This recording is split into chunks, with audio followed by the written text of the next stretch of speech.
우리 이재명 후보한테 제가 묻습니다. 지도자가 되고 또 국민 통합을 하려면 과정에서부터 좀 통합이 돼야 합니다. 갑질을 하지 않습니까? 그 소방관한테 전화해서 나도 김문수인데 뭐 어쩌라는 거예요? 아니 제가 잠깐만요.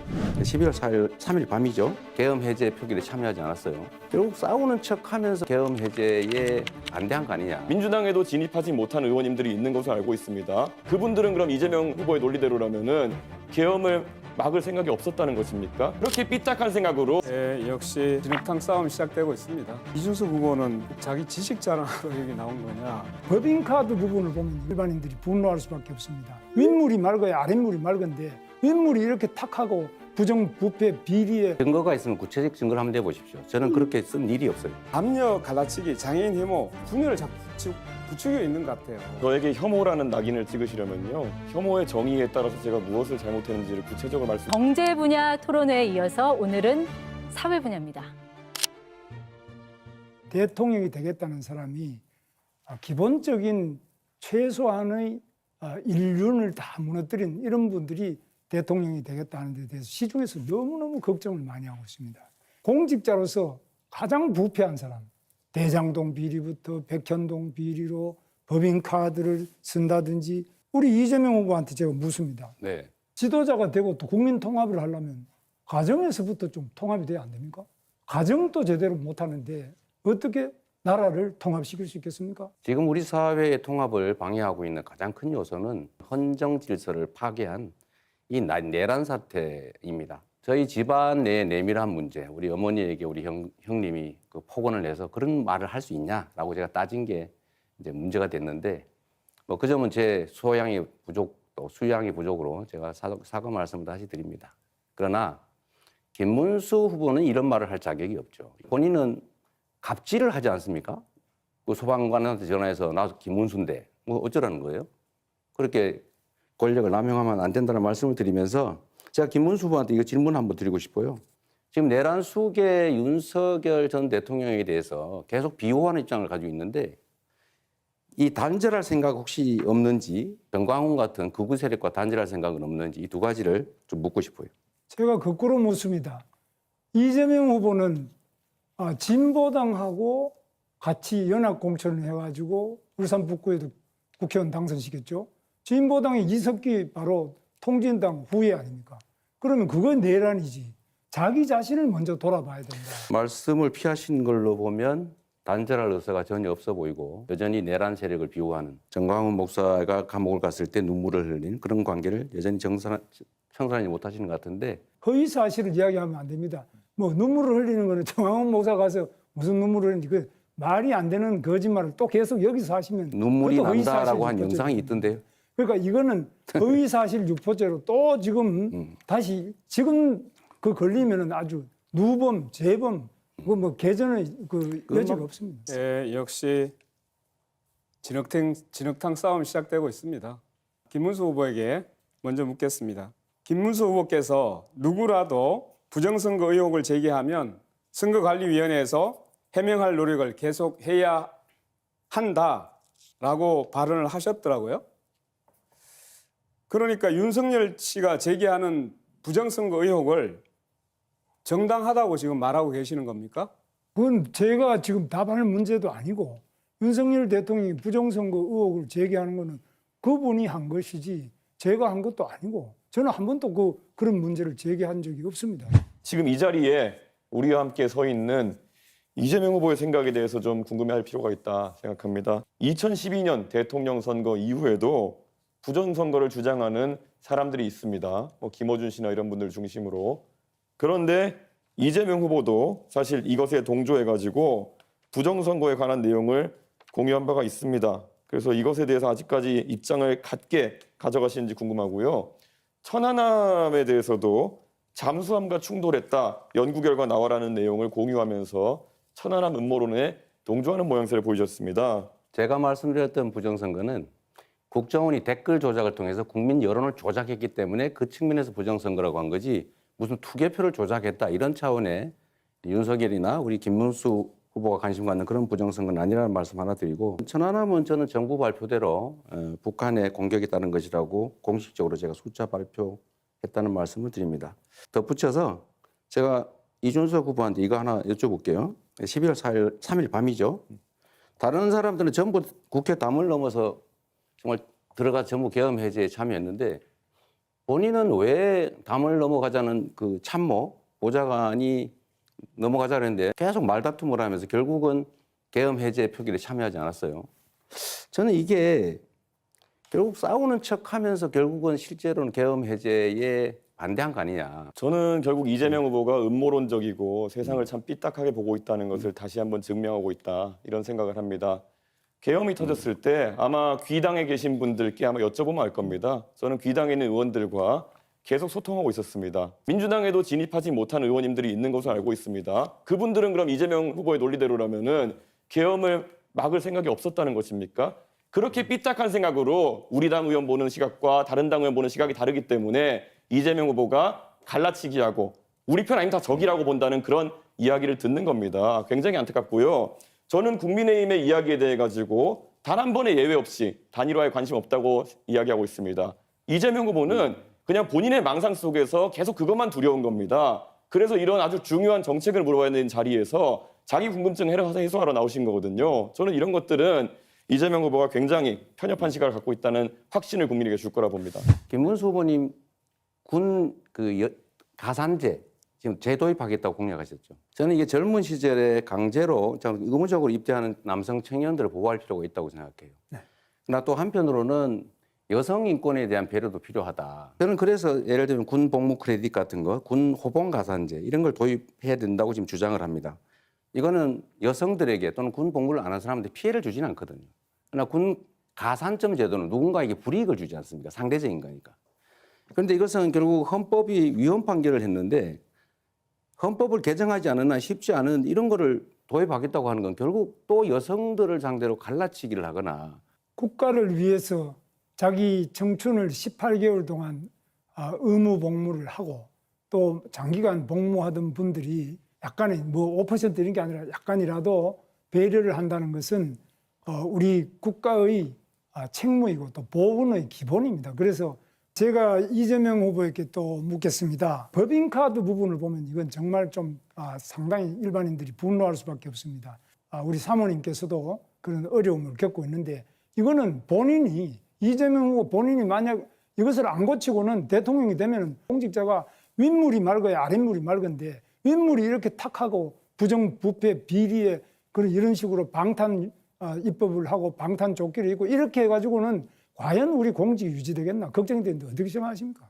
김문수 후보가 소속된 그 정권이 아무런 증거도 없이 언론 플레이해가면서 마구 무작위 조작 기소를 한 결과다 이 말씀을 드리고 그 증거가 있으면 구체적 증거를 한번 내보십시오. 저는 그렇게 쓴 일이 없어요.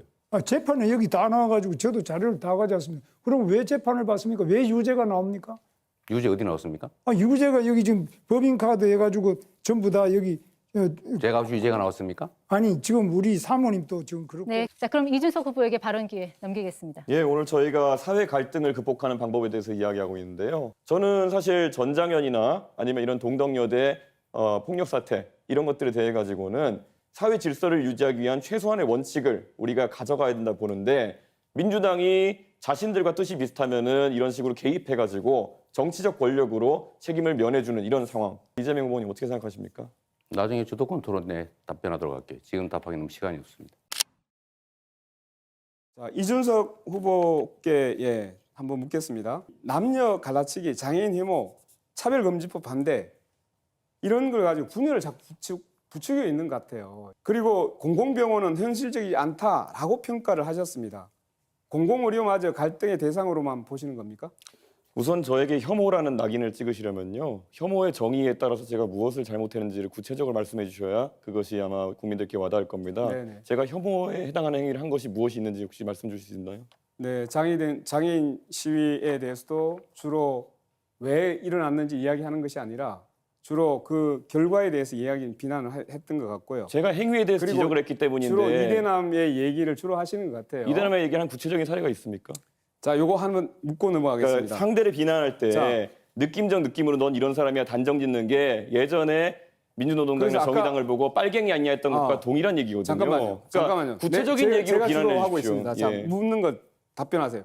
그 공공의료마저 갈등의 대상으로 보시는 겁니까?라고 물었습니다. 저는 그런 프레임 자체에 동의하지 않는 게요. 네네. 공공의료가 제가 성남시 의료원도 다녀왔지만 네네. 저는 과연 이것이 그럼 어떤 형태로 동작할 수 있겠냐에 대해서 합리적인 질문들을 던졌고 성남시 의료원 관계자들이 열심히 하는 것과 관계없이 실제로 지금 거의 운영이 네, 불가능할 거기까지. 정도 30초 거기까지. 보장하셔야 됩니다. 아, 네네. 예. 운영할 수 있을 정도의 그런 어떤 환경이 마련되지 않았다. 그걸 지적한 것인데 무조건 공공자만 붙으면 전부 다 우리가 이것을 좋은 것을 받아들여야 되느냐? 이건 아니라 봅니다. 예, 이재명 후보님 여쭤보고 싶은 게요. 간병비 관련해 가지고 결국 네. 보장성을 높여야 된다라는 정책을 내셨는데 금액으로 따지면 한 연간 15조 정도까지 이제 될 수 있다고 합니다. 근데 지금 건강보험료가 97조 정도 재정이고요. 지금 추계에 따르면은 2033년 되면은 마이너스 30조 정도로 적자가 난다. 간병비 혜택이 들어가게 되면은 이거의 재원 마련은 어떻게 되는 것입니까?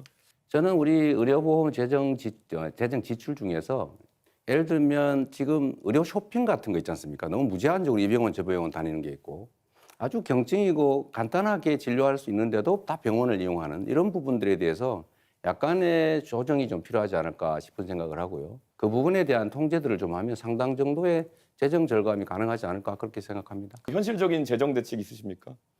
그게 제일 크다고 생각해요. 2, 3조 규모라니까요.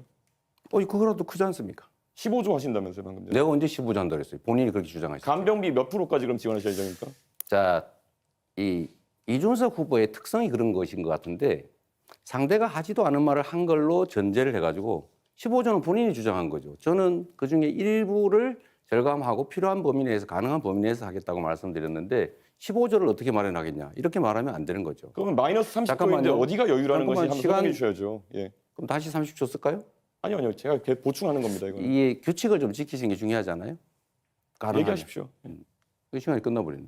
제가 질문 드리는 것은 건강보험료를 그럼 그에 걸맞게 많이 올려야 되는 상황이 오지 않겠느냐라는 질문 드리는 건데 올려야 됩니까? 그 전에 우리 이준석 후보는 언제나 그러신 것 같아요. 뭐 문제 지적을 예를 들면 과잉되게 아니면 왜곡되게 지적을 막 하는데 본인이 생각하는 대안은 뭔지 먼저 한번 말씀해 보시죠. 예를 들면 어떻게 하면 의료비를 절감할 수 있고 의료 건강보험료는 안 올리는 게 바람직하지만 필요할 경우는 올리는 제 경우도 질문인데 있겠죠. 제 주도권 아니, 질문인데 이제 말씀- 왜? 자, 이준석 후보 1분 41초 남았는데 한 후보에게만 아니, 질문하셨던 점 예, 근데 다시 한번 제 말씀드리겠습니다. 말씀드릴 왜- 때 시간 정해진 건 좀 지켜주시는 게 좋지 않아요? 아니, 좀 사회자 개입하지 않았습니까? 아니 30초가 남았잖아요. 예. 저한테 질문을 역으로 하시면 안 되는 겁니다, 원래 룰상. 질문도 답의 일부예요. 네, 답변 계속하시면 됩니다. 그래서 이 토론이 쉽지가 않네요. 그 중간에 좀 안 끼어들면 좋겠어요. 말할 때. 결국 제가 지금 질문 드린 것에 대해 가지고 답은 안 하시고 결국 건강보험료 인상해야 된다는 걸 인정하지 않으시고 저에게 훈계하듯이 이제 말씀하시면서 끝난 거 아니겠습니까? 이준석 후보님은 신구연금을 분리하자. 그러니까 지금까지 연금 낸 사람들은 따로, 앞으로 낼 사람 따로 이렇게 칸을 쳐가지고 새로 시작하자 이렇게 하시는데 그러면 기존 연금 대상자들에게 연금을 지급하려면 계산상 609조 원이 필요하다고 해요. 그럼 그 돈 누가 냅니까?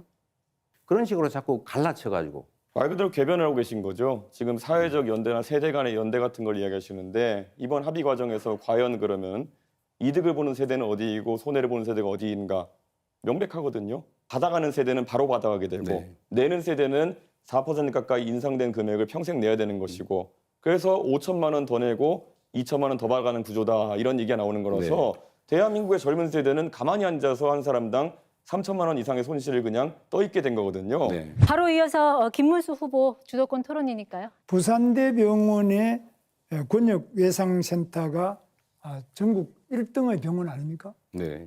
서울대병원으로 옮기셨는데 이 과정에 또 이제 헬기를 타고 오셔가지고 이게 황제 헬기 아니냐. 자신의 최대 치적이라고 하는 성남의료원도 안 가고 또 서울대병원 가요. 제가 서울대병원으로 가게 된 것은 일단 우리 가족들이 결국 장기간 입원을 해야 되기 때문에 서울 근처로 하면 좋겠다는 의견을 냈고 또 의료진이 그러면 서울대로 후송하는 게 낫겠다라고 판단해서 그렇게 했다고 합니다. 저야 뭐 그렇게 다치고 누워 있을 때니까 정확하게 잘 모르죠. 중국 동쪽 지역에는 원전이 많이 몰려 있고요. 이게 사고가 날 경우에는 대한민국의 직격탄인데 이건 어떻게 위험도를 평가하십니까? 저는 대한민국 원전을 불신한다고 한 바가 없어요. 안전성에 우려가 있다. 사고는 잘 안 나겠죠. 그러나 사고가 날 경우에는 엄청난 피해가 발생할 수 있다. 중국 동해안에 원전들이 많이 있는 건 저도 아는데 그 점과 거기 원전 많으니까 우리나라에 원전 많아도 괜찮다. 그런 건 아니죠. 거기가 위험하니까 우리나라 위험해도 괜찮다. 그렇게 말하면 안 되는 거죠. 근데 지금 이재명 후보의 발언대로라면은 대한민국 원전이 뭐 사고가 날 수 있기 때문에 결국은 안전하지 않다는 취지로 들릴 수도 있고 지금 결국에는 뭐 중국에 대해서는 별말 안 하실 것 같은데 어떻게 받아들여야 됩니까? 대한민국 원전이 위험하다, 더 불안하다라고 말한 바가 없어요. 그렇게 주장하지 않아요. 원전의 일반적인 위험성을 얘기하는 거죠. 또 원전이란 지금 당장은 싼 게 맞지만 폐기물 처리 비용이나 또 위험을 비용으로 환산했을 때 그걸 계산하면 엄청나게 비싼 에너지일 수도 있어요. 이재명은 합니다라고 하면서 대선 출마 선언하신 다음에요. 쌍방울의 지주회사였던 광림이 사업 다각화한다고 하면서 임시주총을 열고 풍력발전과 태양광 발전을 사업 목적으로 추가합니다. 올해 25년 1월부터는 재생에너지 유지보수 사업을 본격화한다고 있습니다. 이 광림의 투명 경영을 담당하는 분이 황윤석이라는 분인데 이분이 감정평가사로 후보님 성남에 시장하실 때 성남에서 네. 부동산 자, 업무하셨던 이준석 분입니다. 후보님. 이런 분의 이름이 같이 나오는 것에 대해 가지고 재생에너지 관련해 가지고 혹시 이재명 후보가 대장동이나 아니면 여러 사건에서 결국 사적인 이익을 추구한 것이 아니냐는 의심을 받는 것처럼 또 다른 의심을 받을 수 있다. 황모 씨인지는 뭐 제가 알지도 잘 모르겠는데 뭘 하는 사람인지 모르십니까? 잘 모르겠어요. 제가 김문수 후보님 한번 여쭤볼게요. 원전 비중을 60%로 하겠다고 하신 것 같아요. 네. 그런데 원전 하나 짓는데 보통 10년에서 15년 정도 걸립니다. 네. 그러면 원전을 60%씩이나 하면 앞으로 아리백 이 기업들이 거기다가 맞춰서 재생에너지로 생산해야 되는데 그거 어떻게 감당하실 생각이세요? 원전의 비율은 뭐 지금도 원전 중에 쓸 수 있는 건데 아주 제대로 못 쓰고 있는 것도 있기 때문에 이런 것들은 점검해서 다시 그동안 다 수리해 놓은 거 이런 것도 안 쓰고 있는 게 있습니다. 그런 것도 빨리 가동을 시키고 재생에너지 부분 아리백은 사실 불가능한 겁니다. 그 자체는 좋은 구호이기는 하지만 현실을 모르는 소리라고 생각합니다. 원자력 발전에 대해서는 이게 지금 기술이 굉장히 빠른 속도로 발전하고 또 우리나라가 세계 최고의 시공 기술을 가지고 있기 때문에 제대로 이 부분에 대해서는 세계적인 선도 국가가 될 것입니다. 원전에 대해서 저는 이재명 후보께서 훨씬 더 긍정적이고 적극적으로 검토하셔야 되지 않느냐. 저는 원전이 위험한 에너지라는 점에 대해서는 뭐 생각이 여전한데 석탄 발전은 위험 안 합니까? 안전성을 자꾸 이야기하면서 원자력 발전의 위험성을 무슨 판도라 영화 같은 거 이런 것처럼 그럼 혹시 안전연구소라든지 원자력 발전하는데 이런 데 가보셨습니까? 꼭 그걸 가봐야 아는 것은 아닌데 가봐야 저는 가보지는 알죠. 않았어요. 가보지는 않았지만 네. 핵폐기물 그거 정말 위험하잖아요. 처리 못하고 지금 쌓아놓고 있지 않습니까? 또 실제로 폭발 사고는 안 날 거라고 다 조심했죠. 일본인들 조심하지 않았겠어요? 최선을 다했겠죠. 후쿠시마는 그 폭발을 한 게 아니지 않습니까? 원자력이 위험하다고 하려면 원자력 발전소로 가보든지 원자력 연구소도 대전에 가실 때 한번 들러보세요. 우리 이준석 후보님 어떻습니까? 카이스트 같은 데서도 이런 연구도 좀 하시는 거 아닙니까? 당연하죠. 그리고 이재명 후보가 아까 원전을 가보지도 않았다라고 말씀하시는 것에서 얼마나 이념에 경도되어 가지고 원전에 대한 오해를 하고 계신지를 좀 우리 국민들께서 아실 것 같다 이런 생각이 듭니다. 제가 듣다 보니까 이준석 후보는 꼭 자기 지식 자랑하러 여기 나온 거냐라는 생각이 들 정도예요. 이념의 문제로 이 원전과 재생에너지를 바라보는 것은 누가 그렇게 이념의 문제로 봅니까?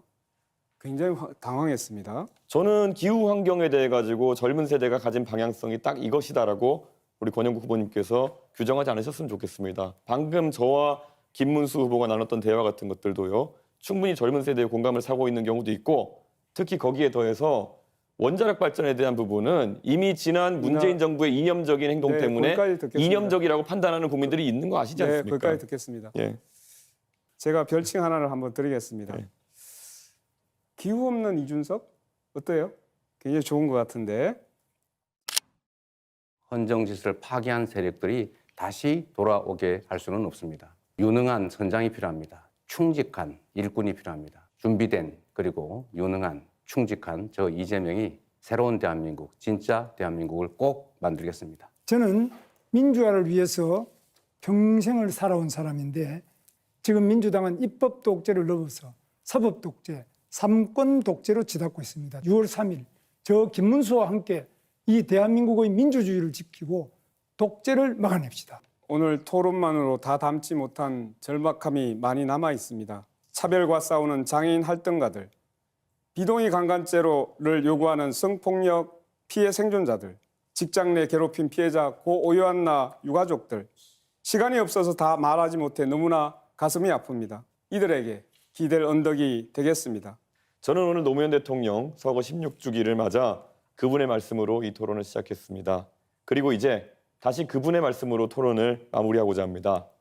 부끄러운 줄 알아야지. 양쪽 껍데기를 말끔히 청산하고 이제 새로운 세대가 나라의 미래를 책임질 시간입니다.